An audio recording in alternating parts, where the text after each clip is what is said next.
Hello, I'm in Ann Arbor today, and I was hoping to be able to do some shopping this evening after my conference. However, the roads are icy and slippery, and I'm not very confident about traveling these roads.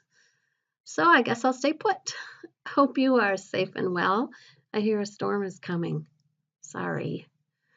This week's lesson focuses on coping with dying. Dying is not yet dead, and so it is really living. It is a particular time of life when changes are happening that can cause stress, and therefore it's necessary to cope with the stress. I created this first slide to illustrate the changing conditions that occur while coping with dying.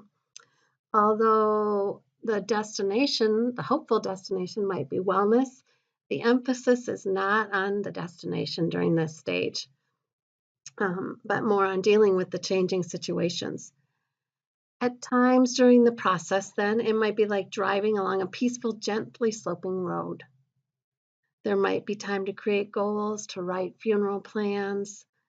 There might not be a need to deal with pain. But suddenly, all of a sudden, then, the road may change, and it might be like a rough terrain. You might need to put different tires on your vehicle or even change vehicles. Sometimes it can be scary, like riding along a mountainous, curvy path. And sometimes you might need to put your snow tires on. Some skills are needed in navigating dying. Your book describes on page 146 some of the skills that might be necessary. Try to move this ahead. Doesn't seem to want to. There we go. I chose the puzzle piece. Sorry about that. I chose the puzzle piece to illustrate the appraisal-focused skills your book describes them as. It becomes necessary to understand the reality of what is happening and break it down, break the effects down into situations, or break it down into manageable pieces. Another set of skills is the ability to problem solve. I chose these action figures. So in this, using these set of skills, action's the primary component. Looking for information, taking action steps to solve the problem. So you might look into hospice care or home health care. You might need to look at health insurance and what kinds of things are covered, are not covered. So you need these kinds of skills, or someone needs these kinds of skills. And lastly, the set of skills have to do with emotion. So I illustrated using emojis. As you can imagine, a person may feel many different emotions in the dying stage, and varying amounts of energy at different times throughout the process will be required to handle these emotions. Sometimes we think of the dying person as the person who will be developing the coping skills. However, dying doesn't happen alone. So it involves many, including family and friends and caregivers included. So it's important that all of us that are involved in the process realize that we need to develop those kinds of skills and take time to kind of care for ourselves during that time too. Our text talks about the benefits of being able to talk more freely about death and dying, allowing for people to take care of unfinished business maybe, or to speak affectionate words to their loved ones, or maybe to mend a wound.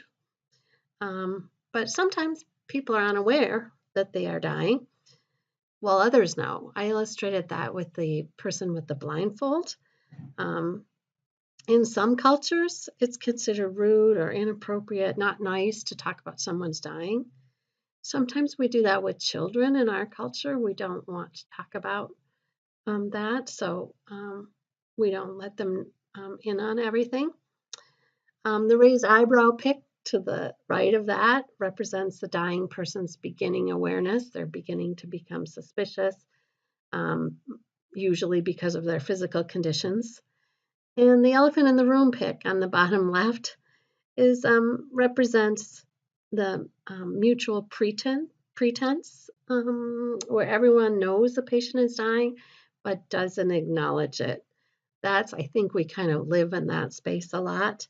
Um, Although that can be helpful when it comes to stressful times. Sometimes it's just too much to talk about, and so the dying person may want to take a break from that. But it can be difficult to pretend for very long. That in itself can cause stress. So our book does advocate what they refer to as open awareness, where everyone's aware of the dying process and feels free to talk about it.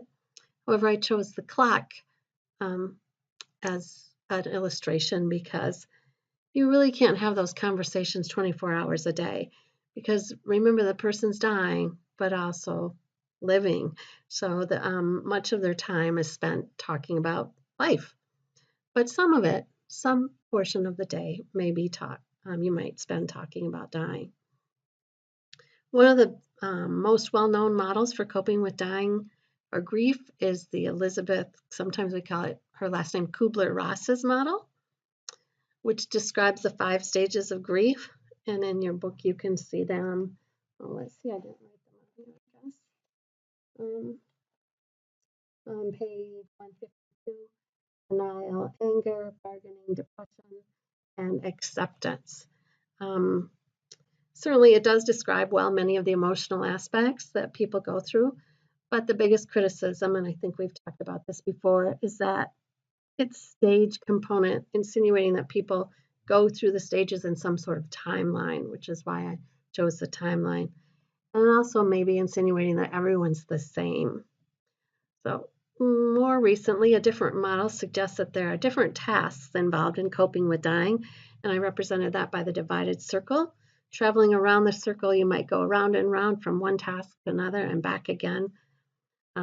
A specific model in your book suggests 4 areas of tasks that need to be done, and that is found on page 157, and it will be the subject of your discussion question this week.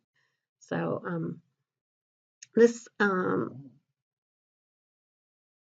so I'm going to go through that. So the slide, on this slide, I've illustrated the 4 stages by first showing a person holding their abdomen.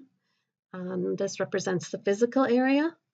Sometimes the focus needs to be on how to deal with pain, how to deal with physical changes. The badge illustrates psychological tasks, and it is important for the dying to feel like they're in charge of their own lives. So the pick of the pet represents the social tasks needed. Sometimes a dying person's world becomes smaller and smaller, and a pet can be one of the most important parts of that world. And finally, the spiritual tasks. People want to make sense of their lives, to feel connected to something, to someone, to God. With our multicultural world, it's difficult to understand everyone's traditions or feelings on spiritual issues. But by listening to the dying, you can identify that they are in this, doing this task work. Maybe they're interested in leaving something behind so that their legacy can live on, or maybe leaving some to their children or their grandchildren or an organization. They might wonder where God is in all of this. These things indicate that they are working on coping with the spiritual aspect of dying. Your discussion post has to do with the 4 areas of task work in the table on page 157. How might someone working in one area be in conflict with someone working in another area? So for instance, someone helping, coping, doing work in the physical area, how might that be in conflict with someone in the spirit, working in the spiritual area? This often happens. I'm thinking of people who really decide that they're not interested in doing the physical work. They're ready to move ahead in the dying process, and they don't. And then someone else in the family wants them to work in that physical area and wants them to take medicine or go to some sort of treatment, and so there can arise some conflict. So what I'm asking you to do is think about how someone working in one area might be in conflict with someone working in another, and to describe a time you've either seen or heard about where people coping with dying have disagreed about what should be done.